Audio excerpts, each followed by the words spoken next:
안녕하세요. 주와 말씀의 교회 매일 묵상입니다. 오늘은 사무엘하 6장 1절부터 11절까지 말씀 함께 보며 하나님의 은혜 나누도록 하겠습니다. 먼저 본문의 메시지 함께 살펴볼까요? 본문 말씀을 보면 왕이 된 다윗은 여호와의 언약궤를 예루살렘으로 다윗성으로 옮겨오려고 하고 있습니다. 이 사건에는 과거의 배경이 있습니다. 어떤 것이냐면 우리가 사무엘상 초반부를 보면 엘리가 이스라엘의 사사였을 때 블레셋과 전쟁을 하게 됩니다. 네, 결국 이스라엘 백성이 이 전쟁에서 패배하게 되고요. 또한 불행하게도 언약궤까지 그들에게 빼앗기게 되었던 거죠. 근데 이는 어떤 면에서 하나님의 심판이었습니다. 즉, 당시 엘리뿐만 아니라 그의 굉장히 타락했던 두 아들, 홈리와 비느하스가 있지 않았습니까? 그들에 대한 하나님의 심판으로서 이스라엘 백성이 패배하고 언약궤까지 빼앗겼던 것이죠. 그리고 이런 이유로 블레셋은 이 여호와의 언약궤를 가지고 이제 자신들의 땅으로 가지고 가게 됩니다.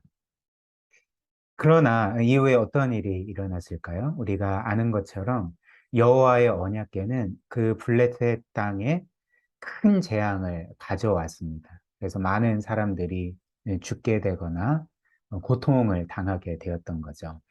그래서 이로 인해서 여호와 하나님께서 살아계심을 깨달은 블레셋 사람들은 이 언약궤를 다시금 이스라엘 땅으로 보내게 되는 것입니다. 그리고 그 후로부터 20년이 지났고 결국 이제 사울이 죽고 난 이후에 다윗이 왕이 되지 않았습니까? 다윗은 이제 이 언약궤를 예루살렘으로 다윗성으로 옮겨오려고 했던 것이죠.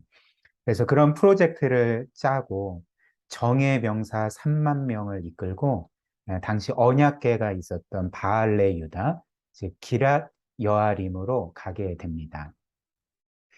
네, 그래서 다윗은 산에 있던 아비나답의 집에 가서 여호와의 언약궤를 꺼내서 새 수레에 싣고요. 그리고 아비나답의 두 아들이었던 우사와 야효가 그 수레를 몰았던 거죠. 그리고 다윗과 이스라엘 온 족속은 이 언약궤가 돌아오는 그 모든 과정을 너무나도 기뻐하며 악기를 연주하며 하나님을 찬양했던 것입니다. 그러니까 여기까지는 굉장히 참 기쁜 이야기들이 전개가 되고 있는 거죠. 그런데 이 수레를 끌던 소들이 나곤의 타작마당에 이르렀을 때 갑자기 날뛰게 됩니다. 그래서 그 언약궤가 수레에서 떨어지려고 하는 순간에 이 우사가 손을 내밀어서 언약궤를 붙들었던 거죠. 떨어지지 않게 이렇게 붙들었던 것인데 하나님께서는 이 우사에게 진노하셔서 그를 그 자리에서 죽이시게 되는 것입니다. 그리고 다윗은 하나님께서 우사를 죽이신 것을 보고 이제 본문 말씀에 보면 이제 화를 냈다, 분노했다라고 우리에게 전해주고 있거든요. 또한 이런 일을 행하신 하나님을 동시에 두려워했던 거죠. 그래서 이런 사건으로 인해서 언약궤는 결국 예루살렘으로 다윗성으로 옮겨지지 못했고 가드 사람 오벳 에돔의 집으로 대신 옮겨졌던 것입니다. 그래서 3개월 동안 이 오벳 에돔의 집에 언약궤가 있었는데요. 하나님께서는 그 기간 동안 이 가정과 또 모든 이 가정에 속한 사람들에게 큰 복을 내려주셨음을 오늘 본문 말씀이 우리에게 전해주고 있습니다. 그렇다면 이제 우리가 한 가지 의문을 갖게 되는 게 하나님은 왜 언약궤를 옮기는 것을 허락하시지 않았을까? 다윗이 정말 선한 마음으로 하나님을 경외하는 마음으로 언약궤를 옮기려고 했는데 왜 이 일을 허락하시지 않고 특별히 언약궤가 떨어지려고 했을 때 그것을 붙들었던 우사를 죽이셨던 것일까? 이런 의문을 갖게 되는 것입니다. 사실 말씀드린 것처럼 이 여호와의 언약궤를 자신의 그 다윗성으로 옮기려고 했던 다윗의 의도는 너무나도 선한 것이었죠. 하나님을 사랑하고 또 하나님을 경외하는 마음으로 하나님의 임재의 상징인 그 언약궤를 예루살렘으로 옮기려고 했던 다윗의 마음과 의도는 굉장히 선했습니다. 또한 우사도 언약궤가 떨어지려고 하는 것을 보자마자 아마도 급한 마음에 손을 내밀어 그 언약궤를 붙들지 않았겠습니까? 즉 우사도 악의를 가지고 이런 일을 행한 게 아니었죠. 도리어 언약궤를 귀하게 여기고 언약궤가 땅에 떨어지지는 않을까 하는 마음으로 그것을 붙들었던 것입니다. 그러나 우리에게는 좀 이상하게도 하나님은 이런 우사를 치셨고, 그리고 다윗이 계획했던 이 언약궤를 옮기는 프로젝트를 멈추게 하셨던 것입니다. 그래서 더 이상 이 언약궤를 이동시킬 수가 없었던 거죠. 그렇다면 하나님은 왜 우사를 죽이셨을까? 그리고 왜 이 언약궤를 옮기는 일들을 중단시키셨을까? 왜 다윗의 선한 의도를 받아주시지 않으셨을까라는 거죠. 왜냐하면 다윗은 하나님께 이런 선한 마음과 의도를 갖고 있었다 할지라도 언약궤를 옮길 때에 하나님께서 정하신 방법으로 언약궤를 옮기지 않았기 때문에 그렇습니다. 민수기에 따르면 이 언약궤는 레위 지파 중에 고앗 자손의 제사장들만 어깨에 메고 옮길 수가 있었습니다. 이들 외에 누구도 언약궤를 옮길 수가 없었던 거죠. 그리고 언약궤를 옮기는 중에서도 이 궤에 누구든지 절대로 손을 대지 말아야 했습니다. 이것이 바로 하나님이 이스라엘 백성에게 주신 율법이었던 거죠. 그러나 다윗은 선한 의도를 갖고 있었음에도 불구하고 이 언약궤를 옮길 때 하나님께서 정하신 법과 절차를 무시했던 것입니다. 도리어 자신의 눈에 좋아 보이는 그 방식대로 언약궤를 옮기려고 했던 것이죠. 그리고 오늘 본문 말씀에서 보면 다윗의 이상한 모습, 좀 우리를 당황스럽게 만드는 모습을 보여주는데요. 이렇게 하나님께서 우사를 죽이실 때 다윗이 화를 냈습니다. 분노했던 거죠. 왜 그럴까요? 그러니까 다윗은 선한 의도로 내가 이렇게 하나님을 위해서 언약궤를 옮기는데 하나님이 왜 이것을 중단시키는가? 라는 그런 마음과 함께 하나님이 마치 자신이 지금 계획하고 뜻하는 그 모든 일들을 따라주시지 않는다라는 마음으로 분노했던 것이죠. 즉, 다윗은 여전히 자신이 지금 하나님의 말씀을 경외하지 않고 무시한 채 자기의 방식으로 언약궤를 옮기려고 했던 것을 전혀 깨닫지 못했던 것입니다. 그렇기 때문에 화를 냈던 거죠. 우리 이 말씀을 우리의 삶에 한번 적용해 볼까요? 오늘 이 하나님의 말씀이 우리에게 알려주시는 바가 무엇일까요? 우리로 하여금 깨닫게 하시기를 원하는 바가 무엇이겠습니까? 이런 메시지 아닐까요?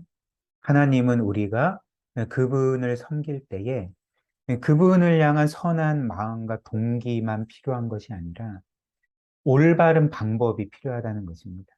동기만 선하면 방법은 어떻게 되든지 상관없는 것이 전혀 아니고 바로 우리의 선한 마음과 동기뿐만 아니라 그 방법조차도 선해야 된다는 거죠. 선하다는 것은 무엇일까요?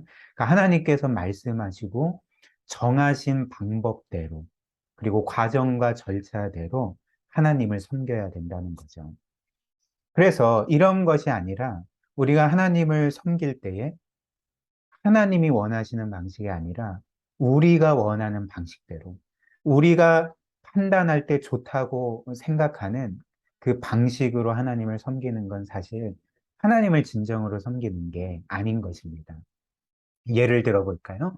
우리가 어떤 사람을 사랑하고 또 존경한다고 할 때 그럼에도 불구하고 그 사람이 원하는 것을 전혀 듣지 않고 그 사람이 아무리 내가 이것을 원하고 이것을 해주었으면 좋겠고 이 일을 이런 과정과 절차와 방법을 통해 해줬으면 좋겠다라는 말을 전혀 듣지 않고 그냥 내가 원하는 대로 또 내가 생각하는 바에 따라서 옳다고 생각하는 대로 이제 그 사람을 대하고 또 그 사람에게 어떤 일을 계속 행한다면 사실 우리는 사랑이라 말할 수 있겠지만 그 사람에게는 전혀 사랑으로 다가오지 않을 것입니다.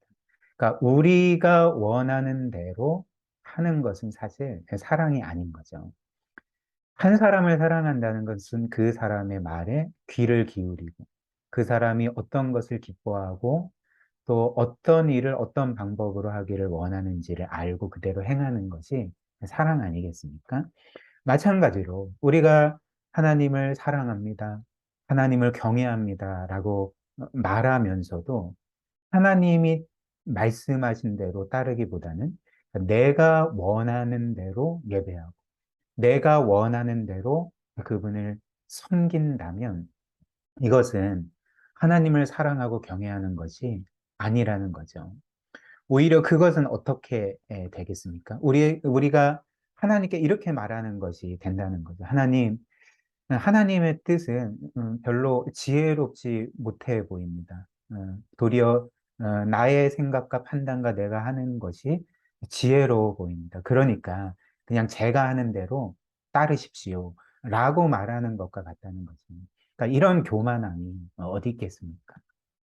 따라서 우리는 모든 일에 하나님의 말씀이 무엇인지를 계속적으로 살피고 그 말씀이 우리를 향해 가지신 뜻과 명령이 무엇인지를 분별하고 깨달아서 하나님이 원하시는 대로 하나님을 사랑하고 하나님이 원하시는 대로 하나님을 경외하고 섬겨야 하고 예배해야 한다는 것입니다.